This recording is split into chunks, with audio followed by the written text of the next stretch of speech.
Bismillahirrahmanirrahim. Assalamualaikum warahmatullahi wabarakatuh. Innal hamdalillah nahmaduhu wa nasta'inuhu wa nastaghfiruh wa na'udzu billahi min shururi anfusina wa min sayyiati a'malina. May yahdihillahu fala mudilla lahu wa may yudlil fala hadiya lahu. Asyhadu an la ilaha illallah wa asyhadu anna Muhammadan abduhu wa rasuluh la nabiyya wa la rasula ba'dah. Qala Allah ta'ala fi kitabihil karim. A'udzu billahi minasy syaithanir rajim. Bismillahirrahmanirrahim. Ya ayyuhalladzina amanu taqullaha haqqa tuqatih wa la tamutunna illa wa antum muslimun. Wa qala ta'ala fi ayatin ukhra. A'udzu billahi minasy syaithanir rajim. Ya ayyuhalladzina amanu qu anfusakum wa ahlikum nara waquduhan nas wal hijarah. Al-ayat. Shadaqallahul azim wa sadaqa rasuluhun nabiyul karim wa nahnu ala dzalika minasy syahidin wasyakirin walhamdulillahi rabbil alamin. Amma ba'd. Hadirin jamaah yang dimuliakan oleh Allah Subhanahu wa taala, puji syukur kita haturkan senantiasa kepada Allah Subhanahu wa taala atas limpahan rahmat nikmatnya yang Allah karuniakan kepada kita semua, sehingga detik ini, saat ini Allah masih memberikan kesempatan kepada kita untuk senantiasa mengevaluasi, bermuhasabah, mendekatkan diri kita kepada Allah Subhanahu wa taala dalam rangka untuk meningkatkan keimanan ketakwaan kita kepada Allah Subhanahu wa taala, yang tujuan akhirnya bagaimana kita lebih dekat, lebih meningkatkan kualitas keimanan dan ketakwaan kita kepada Allah Subhanahu wa taala. Salawat beserta salam senantiasa tercurah limpahkan kepada Nabi kita Muhammad sallallahu alaihi wasallam, yang mana beliau telah membawa dan mengantarkan kita dari alam jahiliyah menuju alam yang terang benderang, yakni yang kita rasakan pada saat ini. Hadirin jamaah yang dimuliakan oleh Allah Subhanahu wa taala, minggu yang lalu kita membahas tentang masalah tarbiyatul aulad wa huququhum, yang mana mendidik anak dan hak-hak mereka. Sebagaimana minggu yang lalu saya sampaikan bahwa poin yang pertama adalah bagaimana kita mencari istri. Mendidik anak tidak kita cuma hanya memulai pada saat kita nikah, tetapi kita harus mulai pranikah, yang kita awali dan kita mulai atau kita start memilah calon istri kita, calon suami kita, baik itu dari sisi keturunan, sisi agamanya lebih-lebih, dan hal lain sebagainya. Jamaah yang dimuliakan oleh Allah Subhanahu wa taala, poin yang kedua adalah bagaimana kita setiap usaha dan nafkah yang diberikan, baik itu kepada istri-istri kita, anak-anak kita, semata-mata hanya mengharapkan ridha pahala dari Allah Subhanahu wa taala. Yang ketiga, menyuruh anak-anak sholat pada usia 7 tahun dan memukulnya pada usia 10 tahun jika ia meninggalkannya. Maksud daripada memukul yang dimaksud pada poin ini adalah kita memberikan efek jerah kepada anak-anak, memberikan sebuah pelajaran kepada anak-anak bahwa suatu hal yang sangat dasar, yang sangat urgent itu jangan sampai dia tinggalkan. Lebih-lebih sholat, karena sholat itu adalah tiang daripada segala-galanya agama. Sholat itu adalah tolak ukur kebaikan daripada seseorang. Sholat itu adalah mencegah perbuatan keji dan mungkar. Dan sholat itu adalah pembentukan karakter daripada anak-anak kita dan dari kita semuanya. Kalau kita baik sholatnya, insya Allah karakter kita setiap harinya kita akan menjadi baik. Sebaliknya, kalau sholat kita tidak baik, sholat kita amburadul, sholat kita dan bolong-bolong, maka pasti akhlak kita, perilaku kita dan sebagainya itu mencerminkan suatu hal yang tidak bagus. Maka daripada itu jamaah yang dimuliakan oleh Allah Subhanahu wa taala, muru auladakum bis salati wa hum abna'u sab'in sinin wadribuhum 'alaiha wa hum abna'u 10 sinin wa fariqu bainahum fil madaji'. Serulah anak-anak kalian untuk melaksanakan salat pada usia 7 tahun dan pukullah mereka jika tidak mau melaksanakan pada usia 10 tahun, serta pisahkanlah tempat tidur mereka. Yang dimaksud dengan memukul di sini adalah kita memberikan efek jerah kepada anak-anak, baik itu memukul secara fisik, namun yang perlu kita sampaikan pada kesempatan kali ini, memukul dalam Islam itu tidak boleh membekas sedikit pun dalam organ anggota-anggota tubuh kita. Jangan sampai memukul kepada anak kita itu membekas, baik itu di kaki dan lain sebagainya. Karena Islam mengajarkan jangan sampai menyakiti anggota tubuh kita. Maksud daripada memukul ini adalah entah kita menggunakan benda-benda yang empuk, yang tujuannya itu untuk memberikan efek jerah kepada anak-anak bahwa sholat itu tidak main-main, bukan bahwa sholat itu tidak boleh diremehkan. Bahkan ada sebuah hadis mengatakan bisa menggunakan sebuah trik atau teori memukul anak itu dengan cara mengambil haknya dia, yakni uang saku dan lain sebagainya. Yang terpenting bagaimana anak-anak itu berpikir bahwa sholat itu tidak bisa ditinggalkan, tidak bisa dibuat remeh, tidak bisa dibuat enteng. Bahwa sholat itu adalah suatu hal yang sangat penting, yang harus dia lakukan, yang harus dia kerjakan. Karena perbedaan antara kita dengan orang non-muslim, tarkus sholat, sebagaimana sabda Nabi kita Muhammad SAW, bainal muslim wa bainal kufur, tarkus sholat, perbedaan antara orang muslim dengan orang kafir, tarkus sholat, yakni terletak pada sholatnya. Jamaah yang dimuliakan oleh Allah Subhanahu wa ta'ala, poin yang keempat adalah membesarkan anak-anak dalam akidah yang benar dan membiasakan mereka untuk mendekatkan dirinya hanya kepada Allah Subhanahu wa ta'ala semata. Membesarkan anak-anak dalam akidah yang benar dan membiasakan mereka untuk mendekatkan diri kepada Allah termasuk perkara terpenting dalam pendidikan anak.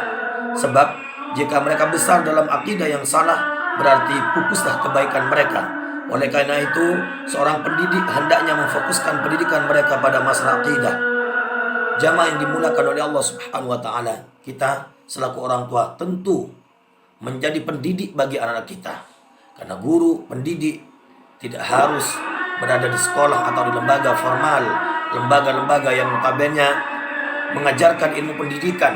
Akan tetapi kita di rumah adalah guru bagi anak-anak kita, yang barang tentu dan pasti kita selaku orang tua harus menyusun kurikulum, harus menyusun struktur, harus menyusun kegiatan atau program terkait bagaimana kita membentuk anak-anak kita menjadi pribadi-pribadi yang solih, menjadi pribadi-pribadi yang solihah, mempunyai akidah yang lurus, mempunyai akidah yang benar, sehingga nanti akidah yang benar, akidah yang lurus akan berdampak kepada amaliyah yang baik dan benar. Kalau akidahnya tidak lurus, menyimpang, melakukan perbuatan-perbuatan syirik, melakukan perbuatan-perbuatan syubhat, maka barang tentu dan pasti amaliyah-amaliyah daripada anak-anak kita tidak mencerminkan suatu kebaikan, tidak mencerminkan pada akhlak-akhlak yang baik. Maka pada itu jamaah yang dimuliakan oleh Allah Subhanahu wa ta'ala, poin penting dalam sebuah pendidikan itu adalah bagaimana anak-anak kita itu lebih dekat kepada Allah, lebih takut kepada Allah Subhanahu wa ta'ala, bukan sebaliknya. Poin dalam mempelajari ilmu, menekuni ilmu. Kalau ilmu itu membuat kita lebih jauh kepada Allah, kalau ilmu itu membuat kita senantiasa melakukan maksiat kepada Allah Subhanahu wa ta'ala, maka tentu ilmu tersebut ada suatu hal yang tidak Allah berkahi. Bahwa ilmu tersebut lebih mikirkan pada kepentingan duniawi semata. Nah, maka jamaah yang dimuliakan oleh Allah Subhanahu wa ta'ala, sebagaimana firman Allah Subhanahu wa ta'ala, "Wa ma khalaqatul jinna wal insana illa liya'budun." Tidakkah aku menciptakan jin dan manusia kecuali hanya menyembah dan beribadah kepadaku, kata Allah Subhanahu wa ta'ala.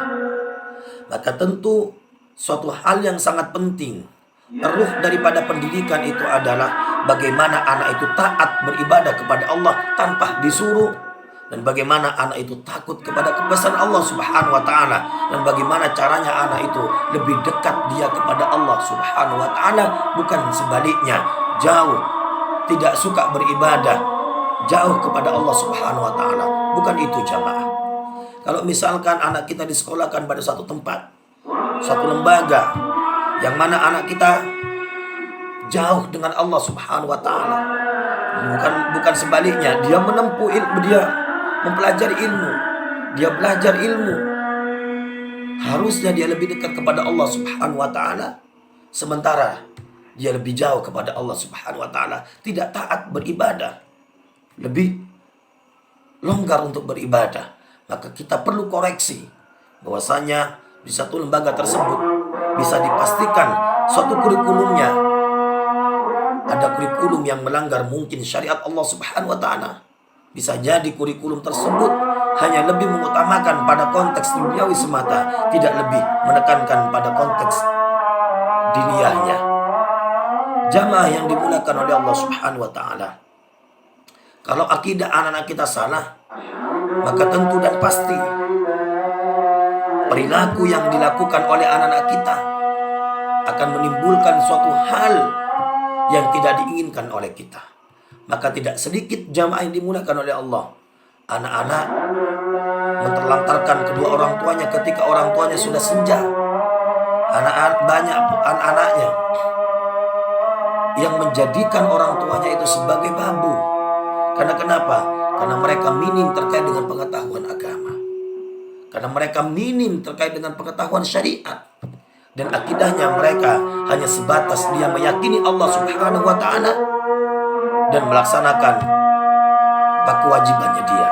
Tapi dia tidak punya akidah yang baik, tidak punya keyakinan yang kuat kepada Allah Subhanahu wa ta'ala tentang syariat yang dia lakukan, tentang pengetahuan agama yang dia laksanakan.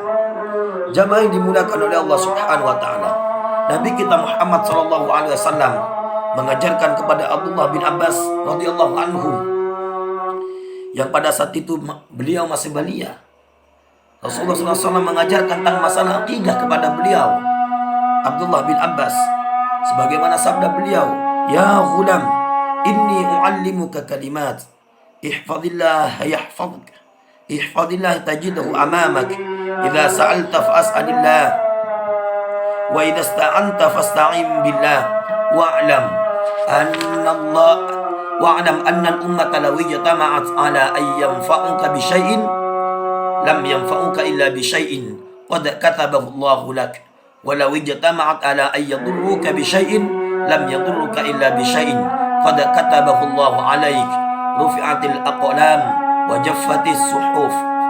Yang artinya, wahai anakku, aku akan mengajarkan kepadamu beberapa kalimat. Yang pertama, jagalah Allah Subhanahu wa ta'ala, niscaya Allah akan menjaga dirimu. Jagalah Allah, niscaya kamu akan dapati dia di hadapanmu. Apabila kamu ingin meminta, mintalah hanya kepada Allah Subhanahu wa ta'ala semata terkait dengan pertolongan tersebut. Maka mintalah pertolongan kepada Allah. Ketahuilah, sekiranya umat ini bersatu untuk memberimu suatu manfaat, maka manfaat tersebut tidak akan sampai kepadamu kecuali yang telah ia ditakdirkan oleh Allah atasmu. Dan apabila umat ini bersatu untuk mencelakakanmu, maka mereka tidak akan mampu melakukan kecuali apa yang telah ditetapkan Allah terhadapmu. Pena atau takdir telah diangkat dan lembaran takdir pun telah mengering. Hadis ini diriwayatkan oleh Imam Ahmad, At-Tirmidzi, dan disahihkan oleh Al-Hakim. Jamaah yang dimuliakan oleh Allah Subhanahu wa ta'ala, kita coba perhatikan dengan baik bagaimana Nabi kita Muhammad sallallahu alaihi wasallam mengokohkan akidah kepada anak-anak kecil tersebut, yakni Abdullah ibnu Abbas, memberikan pengetahuan dan pemahaman tentang akidah yang baik, mengokohkan atau menguatkan pondasi yang disebut dengan akidah kepada Abdullah ibnu Abbas.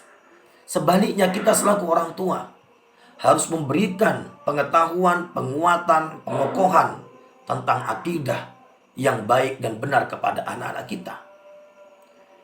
Jamaah yang dimuliakan oleh Allah Subhanahu wa ta'ala,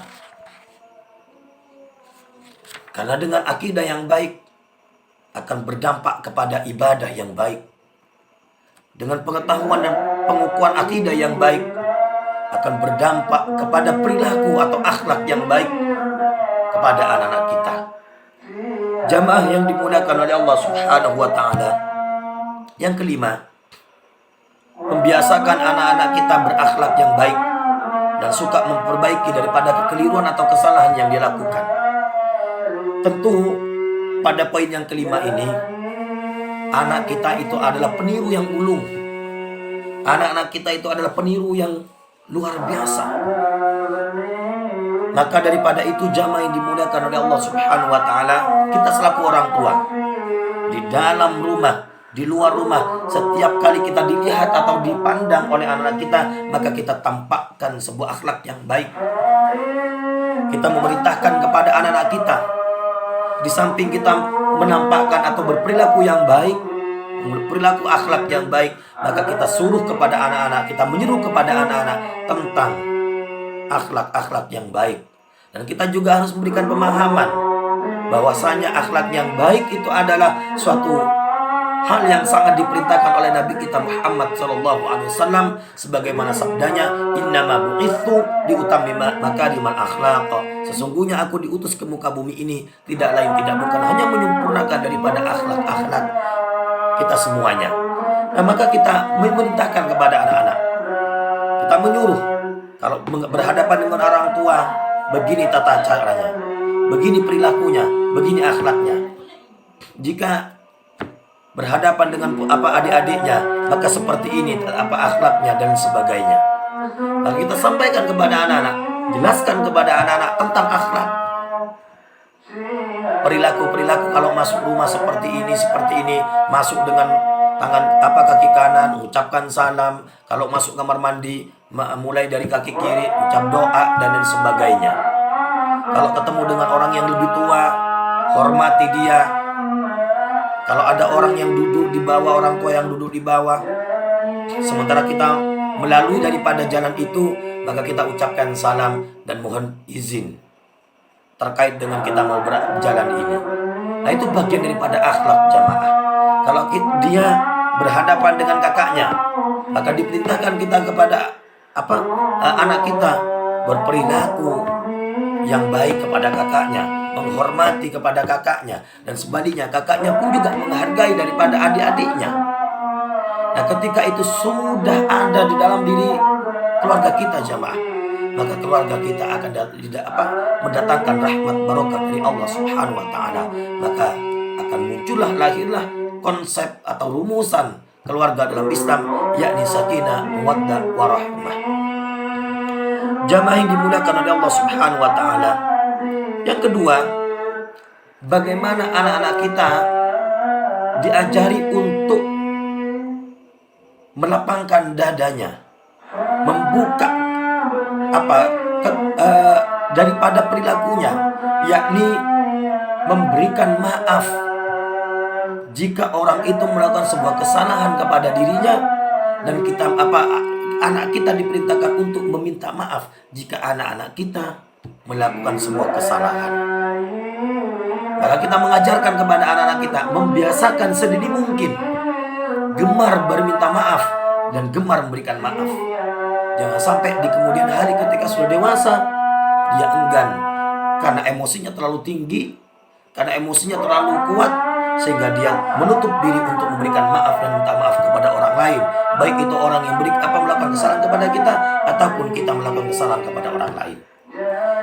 Nabi kita Muhammad SAW bersabda, ya ghulam samillah wa kulli biyaminik wa kulli mimma yalik. Wahai anakku, sebutlah nama Allah dan makanlah dengan tangan kanan, dan makanlah makanan yang ada di dekatmu. Nabi kita mengajarkan kepada putra-putranya, kepada putra-putrinya, ya ghulam, sebutlah nama Allah. Jika kita mau melakukan sesuatu, maka sebut nama Allah Subhanahu wa ta'ala. Kenapa? Supaya sesuatu yang kita lakukan itu mendatangkan barokah, mendatangkan pahala dari Allah Subhanahu wa ta'ala. Wa kulli biyaminik, kalau kita makan, makanlah dengan tangan kanan. Jangan sampai tangan kiri ini juga ikut makan. Bahkan tidak sedikit jamaah anak-anak kita itu, wallahu alam, apakah dia mengerti tentang masalah adab dan akhlak ketika dia makan? Bukankah makan itu menggunakan tangan kiri mencontoh daripada perbuatan setan? Nabi kita Muhammad SAW mengajarkan kepada kita, ketika kita makan dan minum, menggunakan tangan kiri dan duduk posisinya di saat kita makan dan minum. Nah, hal ini kita ajarkan kepada anak-anak kita, bahwa makan, minum itu harus menggunakan tangan kanan, jangan sampai menggunakan tangan kiri, lebih-lebih posisi kita dalam keadaan berdiri. Yang ketiga, wa kulli mimma yalik, makanlah apa yang dekat dari diri kita. Artinya di dalam hadis ini mengajarkan bahwasannya sesuatu yang menjadi diri kita, milik kita, itu adalah hak kita. Jangan sampai mengambil kepada haknya orang lain. Tujuan daripada hadis ini untuk menumbuh kembangkan sifat sosial kita kepada anak-anak kita, bahwa apa yang ada di depannya mereka adalah haknya dia, dan yang bukan di depannya mereka bukan haknya dia. Ini penting jamaah yang dimuliakan oleh Allah Subhanahu wa taala. Sepele ini, tetapi ini dampaknya nanti ketika sudah dewasa, maka besar sekali dampaknya jamaah. Jika di usia dini kita tanamkan akidah yang baik, akhlak yang baik, kita mengajarkan kepada anak-anak atau memupuk kepada anak-anak tentang sifat tenggang rasa tersebut, memberikan maaf kepada orang-orang yang melakukan kesalahan kepada kita, dan segera meminta maaf di saat kita mempunyai di saat kita melakukan sebuah kesalahan kepada orang lain maupun kepada diri kita sendiri. Maka kita harus mengajarkan ini kepada anak-anak kita. Yang keenam jamaah, memisahkan ranjang anak-anak kita di saat anak kita sudah mencapai usia 10 tahun. Lagi-lagi usia 10 tahun. Usia 10 tahun ini adalah di mana masa anak-anak kita ini sudah bisa diajak bicara satu. Yang kedua, di saat anak-anak usia 10 tahun ini sudah masuk di masa-masa perkembangannya, masa peralihannya. Maka di usia 10 tahun ini anak-anak kita jamaah diajak ngobrol tentang masalah syariat Allah Subhanahu wa taala, teruntuk tempat tidurnya. Pisahkanlah anak-anak kita tempat tidur, baik itu dari kita dengan kita, lebih-lebih dengan saudari-saudarinya. Jangan sampai satu kamar, jangan sampai satu selimut, lebih-lebih satu selimut. Karena kenapa jamaah? Setan itu menggoda kita, menunggu lengahnya kita. Kalau kita lengah akan hal itu, maka setan akan masuk di wilayah itu. Nah, di usia 10 tahun ini, kalau dalam konteks psikologi, di mana perkembangan anak ini sudah mulai membuka daripada pengetahuan dan penyerapan terkait dengan informasi yang ada di sekitarnya. Dan bisa dikatakan masuk kepada masa-masa puber. Masuk pada pintu-pintu daripada pubertas itu. Makanya diperintahkan oleh Nabi kita Muhammad SAW, pisahkanlah tempat tidurnya. Sebagaimana sabda Nabi kita, وَفَرِّقُوا بَيْنَهُمْ فِي الْمَضَاجِعِ, dan pisahkanlah tempat tidur mereka dengan kita. Sampaikan, mulai saat ini nak, mas, kakak, adik, mbak, tidak boleh lagi tidur di tempat tidurnya abah, tidak boleh tidur di tempatnya umi, ayah, ibu, bunda, dan seterusnya. Ajak dia ngobrol. Dan juga tidak boleh tidur di tempat tidurnya kakak. Karena adik sudah sekarang udah besar, maka adik sekarang sudah tidur di tempat tidurnya sendiri. Sampaikan itu jamaah, karena itu penting sekali. Jamaah yang dimuliakan oleh Allah Subhanahu wa taala. Yang ketujuh, bersikap adil terhadap anak-anak kita. La asyhadu ala jaurin ittaqullah wa'dilu fi auladikum. Aku tidak akan menjadi saksi atas perbuatan zalim. Bertakwalah kalian kepada Allah dan bersikap adil terhadap anak-anak kalian. Jamaah yang dimuliakan oleh Allah Subhanahu wa taala.